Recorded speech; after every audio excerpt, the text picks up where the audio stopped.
Já estamos de volta. Hoje quem está na pauta é a importação de fertilizantes. No Brasil, se existe um desafio para o setor industrial, especialmente, e a agroindústria, é a questão do transporte, do escoamento das produções, não é, Arthur? Exatamente, Dalva. No ano passado, a COP, que é a Companhia Operadora Portuária do Itaqui, e a VLI Logística estabeleceram uma parceria para a construção de um sistema de interligação ferroviária no Porto Itaqui até o município de Palmeirante, no Tocantins. A ideia era integrar a logística de exportação de grãos com a de importação de fertilizantes, como o Jailson acabou de nos falar, né? Que está faltando ainda um trecho, que é o trecho ferroviário aqui, um ramal ferroviário, né, Jailson? Então nós voltamos a conversar aqui com o nosso convidado, a Ivana Machado da Embrapa e o Jailson Luz, diretor de operações do Porto Itaqui.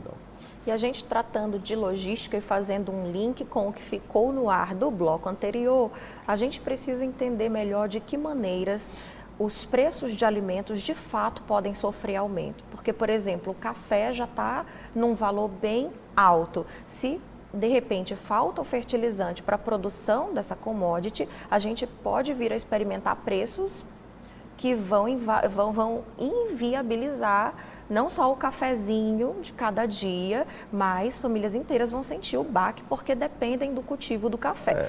Já estão, né, Brau? Já estão, mas mais, né? Tudo pode piorar, a gente sabe, a gente tem visto isso. Então eu queria poder ouvir de vocês dois, né? Ouvirmos de vocês aqui a análise possível no que diz respeito à logística, à demanda de fertilizantes e o aumento possível de preços por causa desse cenário internacional. Tá. O primeiro aumento no fertilizante aconteceu já na pandemia. Então, a média do fertilizante que estava entre 450 e 600 dólares a tonelada, ele já deu uma subida para 800. E agora, por causa da guerra, ele já está passando de 1.000.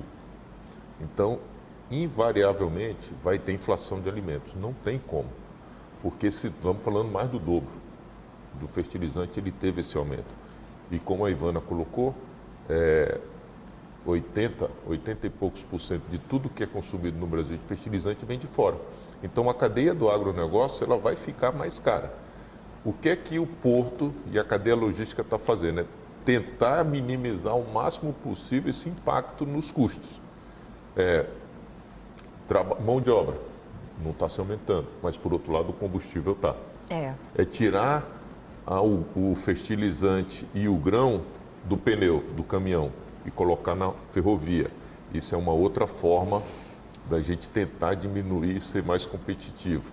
Mas invariavelmente vai ter algum tipo, e não só no grãos, mas em toda a cadeia alimentar, porque o trigo, boa parte, hoje o nosso trigo não é atendido pela Rússia, mas é atendido pela Argentina, alguma coisa do Canadá, dos Estados Unidos. Mas é um commodity, né? Mas é uma commodity, então ele vai variar. Agora, o engraçado é que antes da guerra, ninguém se falava no fertilizante, só falava no aumento do petróleo, a tonelada do minério, mas o fertilizante sempre foi uma indústria muito forte e cara, que ela precisa do insumo. E como nós somos o celeiro do mundo, nós estamos expandindo não só a nossa produção por causa da melhoria do processo de plantio, de tratamento da terra, mas também porque o brasileiro sabe fazer, aí o que é que nós, da logística, nós fizemos? Então, tinha aquela famosa frase, o Brasil é muito bom da porteira para dentro e ruim para fora. Era ineficiente. Hoje isso já não existe mais. Nós temos ferrovia, rodovias estão sendo muito bem trabalhadas e o porto hoje são eficientes. Para ter uma ideia, a nossa produção, nós temos 2 tipos de operação no caso do fertilizante. O mecanizado, que é um sistema que vai para uma moega, da moega vai para correio e cai no armazém. E tem o sistema direto, que ele vai para uma moega, caminhão, que é aqueles funil, né? Caminhão, e vai rodando até as misturadoras, que ao próximo do porto são 5 misturadoras e também tem carga direta que chega a Tocantins e outros estados. Nossa produção hoje, no não mecanizado, nós estamos falando de 320 toneladas.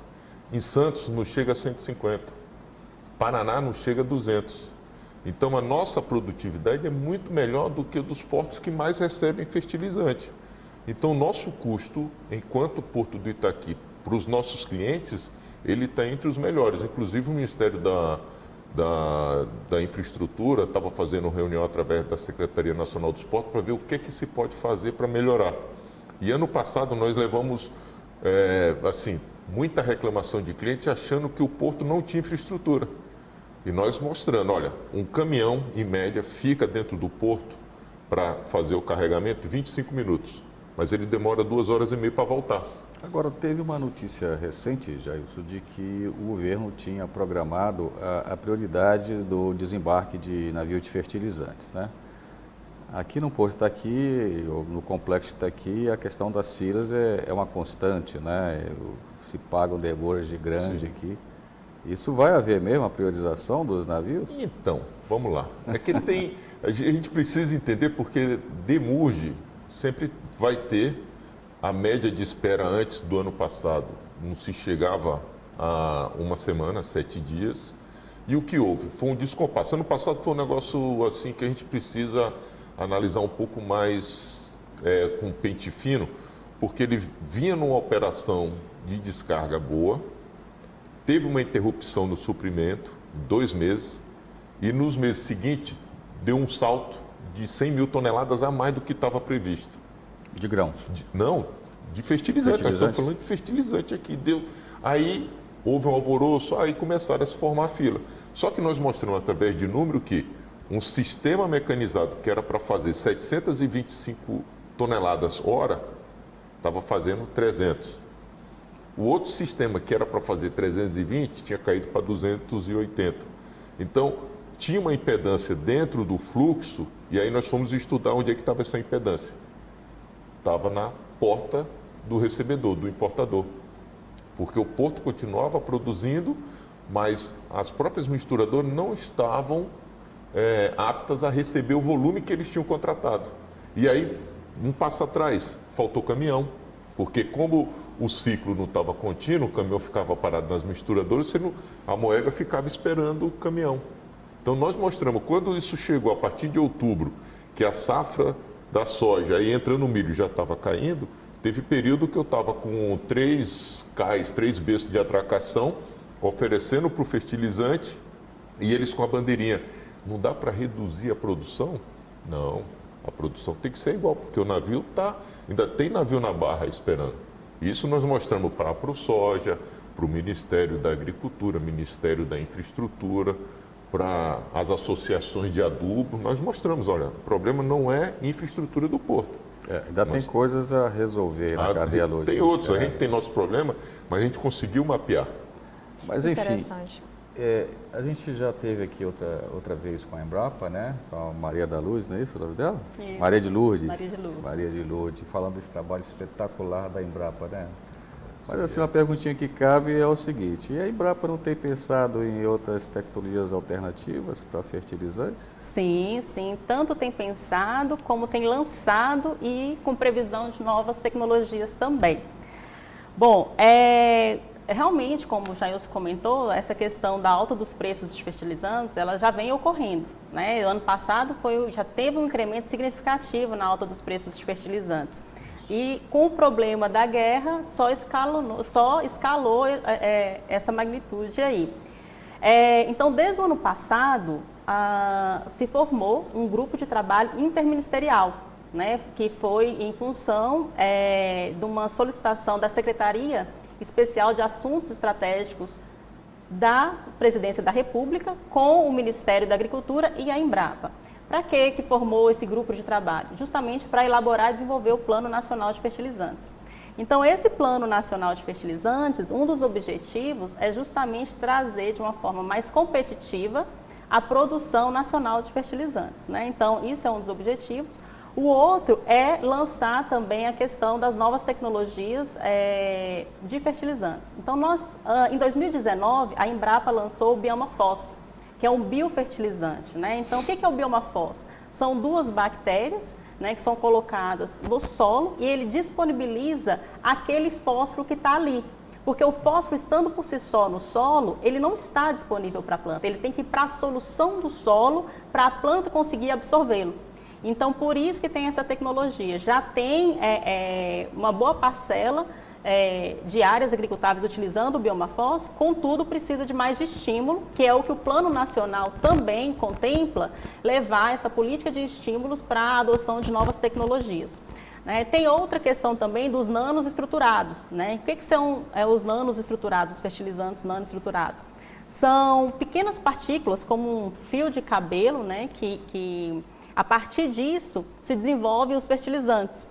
Então, ali o que acontece? Você coloca no solo e ele vai liberando lentamente. Se fizer uma analogia com o ser humano, é como se como tem certos alimentos que te dão uma saciedade, então, da mesma forma, essa liberação lenta, ela vai se disponibilizando e a planta fala assim, agora estou satisfeita. Então, ela vai absorvendo ao longo do seu ciclo de desenvolvimento. Então, ela vai levar mais tempo para estar no ponto de uma colheita, por exemplo? Não, ela vai absorver no tempo adequado que ela mais exigir no seu ciclo. Então, porque quando você joga o fertilizante diretamente no solo, ele está ali à disposição. Muitas das vezes, por exemplo, pode-se perder elementos como potássio, que lixivia, ele perde facilmente com a água da chuva. Então, você coloca uma certa quantidade, a planta absorve ali, mas você tem perdas também. Entendi. Então, quando o fertilizante ele é liberado lentamente, você tem uma otimização, você tem um aumento da eficiência no uso daquele produto. Então, é uma tecnologia que já está disponível pela Embrapa também. Então, nós temos também os organominerais. Os organominerais, o que seria os organominerais, que também tem se comentado muito ultimamente, embora não seja tão novo assim, não é novidade, que nada mais é do que a mistura adequada de fertilizantes orgânicos, estercos de galinha, de bovinos, de suínos, então com outros produtos, uma parcela dos fertilizantes minerais. Então ali você forma os organominerais, que então você diminui o uso dos fertilizantes minerais quando você tem um aporte dos orgânicos. Só que aqui a gente faz uma atenção, porque infelizmente tem muito picareta no mercado. Então, isso aí, às vezes o produtor rural, ele compra achando que vai fazer bom uso e ali ele vê que a produção dele não rende, não segue, Então, o que acontece? O que a gente orienta, já que esses organominerais eles estão sendo produzidos de uma forma industrial, de uma escala maior, é que o produtor rural compre de empresas que testaram, validaram e certificaram o seu produto, para que não ocorra risco de estar comprando o gato por lebre. Por lebre, exatamente. Tão falado, muito interessante. E por fim, uma outra vertente que a Embrapa tem trabalhado bastante, que também se tem falado muito no agronegócio, são os remineralizadores, ou pó de rocha, agrominerais, como se tem falado. A Embrapa ainda não tem uma recomendação para esses produtos, mas tem trabalhado incansavelmente no tema. Então, também tem um grupo de especialistas próprios para esse tema, para os agrominerais, para os pós de rocha, e também um projeto especial, onde tem um recurso da diretoria, junto com o Ministério da Agricultura, especificamente para esse tipo de produto, que são os pó de rocha. Interessante, a gente inclusive pode finalizar o próximo bloco trazendo de volta algumas dessas soluções e aí colocando aqui só para a gente então partir para o próximo bloco, fazer um intervalo, a colocação. Será que essas alternativas todas, elas de fato serão suficientes, já que o agronegócio é gigantesco, ou elas são mais... elas casam melhor para pequenos produtores. De repente a gente pode voltar a falar sobre esse assunto no próximo bloco. Então, vamos a mais um rápido intervalo. Nós voltamos em instantes com mais negócios na pauta.